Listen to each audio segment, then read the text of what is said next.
मोअज़्ज़िज़ दोस्तों, पाकिस्तान वैसे तो किसी भी मुल्क से टेक्नोलॉजी के हवाले से अब पीछे नहीं है, क्योंकि टेक्नोलॉजी को बनाने के लिए दिमाग चाहिए।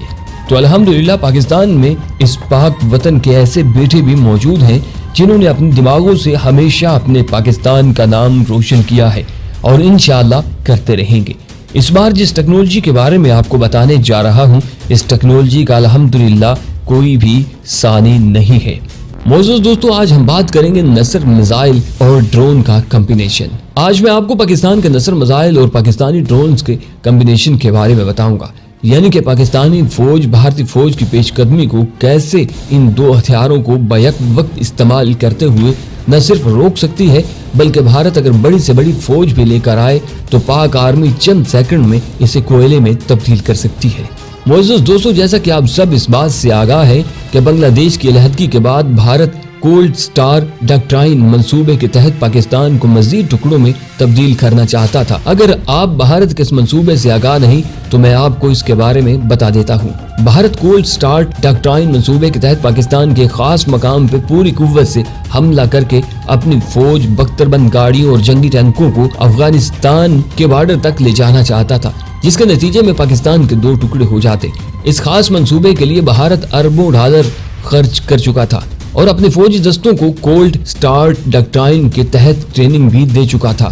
मगर मुअज़्ज़िज़ दोस्तों, भारत इस मिशन में कामयाब न हो सका, क्योंकि पाकिस्तान की खुफिया एजेंसी ISI को भारत के इस खुफिया मंसूबे का बर वक्त पता चल चुका था। जब ये मंसूबा फाइलों और जंगी मशकों में ही था, अब हमें ऐसे हथियार की जरूरत थी जो एटम बम जैसी तबाही कर सकता, मगर ताबकारी से भी पाक हो, जिसे पाकिस्तान आर्मी अपने हदूद में भी इस्तेमाल कर सकती। चनाचे पाकिस्तानी साइंसदानों की मेहनत रंग ले आई और इंतहाई कलील वक्त में 2 फुटबॉल जितना न्यूट्रॉन बम बना लिया गया।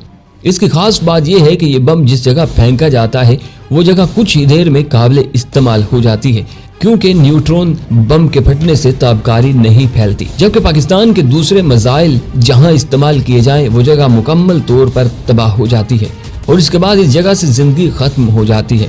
यहाँ तक कि जमीन घास उगाना भी छोड़ देती है और आसपास के इलाके भी इससे मुतासिर हो सकते हैं। मुअज़्ज़िज़ दोस्तों, न्यूट्रॉन बम जो कि नसर मिसाइल में नस्ब किया गया है, भारतीय कोल्ड स्टार डॉक्ट्राइन को हमेशा के लिए दफन करने में अहम साबित हुआ, क्योंकि नसर मिसाइल से भारतीय फौज किसी तरह से भी महफूज नहीं रह सकती। नसर मिसाइल के हमले के बाद मोटी मोटी लोहे की चादरें भी फौजियों को महफूज नहीं रख पाती। जंगी टैंकों और बख्तरबंद गाड़ियां इस मिसाइल के आगे कुछ भी नहीं है। नाज़रीन ग्रामी, नसर मिसाइल को दुश्मन फौजी दस्ते के तकरीबन 50 मीटर ऊपर फिजा में इस्तेमाल किया जाता है। एक न्यूट्रॉन बम फटने से तकरीबन 3 किलोमीटर के एरिया में न्यूट्रॉन बारिश की तरह बरसते हैं और वहां मौजूद हर जिंदा जिस्म की फौरी मौत वाक़या हो जाती है। यहाँ तक कि न्यूट्रॉन टैंकों, गारों या सीमेंट की मोटी दीवारों में भी घुस जाते हैं, जबकि पाकिस्तान के पास दूसरे मिसाइलों में लगे एटमी हथियारों से बचा जा सकता है और इनसे निकली हुई ताबकारी टैंकों में नहीं घुस सकती। एक नसर मिसाइल फायर करके 3 किलोमीटर के एरिया में तबाही फैलाई जा सकती है, जबकि 4 नसर मिसाइल फायर करके 12 किलोमीटर के एरिया में मौजूद दुश्मन के फौजी दस्तों, फौजी गाड़ियों, टैंकों और दीगर फौजी तंसीबात को सफाई हस्ती से मिटाया जा सकता है। यही वजह है कि भारतीय फौज इंतहाई जदीद हथियार होते हुए भी पाकिस्तान पे हमला नहीं कर पा रही। पाकिस्तान के नए और जदीद तरीन नसर मिसाइल की रेंज तकरीबन 70 किलोमीटर तक है। शुरू में इस मिसाइल की रेंज 60 किलोमीटर तक थी। कहा जाता है कि इस मिसाइल का निशाना इंतहाई जबरदस्त है, यानी जिस हदफ पर इसे दाग दिया जाए उसे 100% तबाह करने की सलाहियत रखता है। इसके अलावा पाकिस्तान आर्मी ड्रोन्स को इस्तेमाल करते हुए भी दुश्मन फौजी दस्तों की जासूसी और इनकी सही लोकेशन मालूम करके नसर मिसाइल का इस्तेमाल कर सकती है। पहले की जंगों में एक फौजी टीम वायरलेस समेत अगले महाज पर होती थी और जब दुश्मन की पेशकदमी वाक़या हो तो ये टीम तोप खाने को वायरलेस पर पैगाम पहुंचाती थी और दुश्मन की सही जगह बताती थी ताकि तोपों से सही मकाम पे गोले दागे जाएं।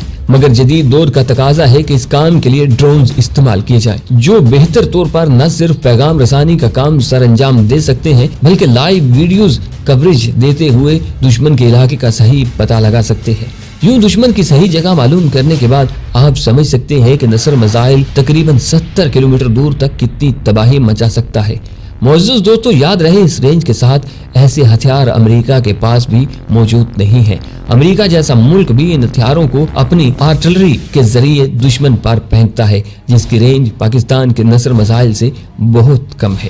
معزز ناظرین گرامی، اگر آپ بھی پاکستان سے محبت کرتے ہیں تو کمنٹس میں پاک فوج زندہ باد، پاکستان پائندہ باد لازمن لکھیے گا اور وطن عزیز کے لیے دعا کیجیے گا۔ اپنا بہت سارا خیال رکھیے گا۔ اللہ نگہبان۔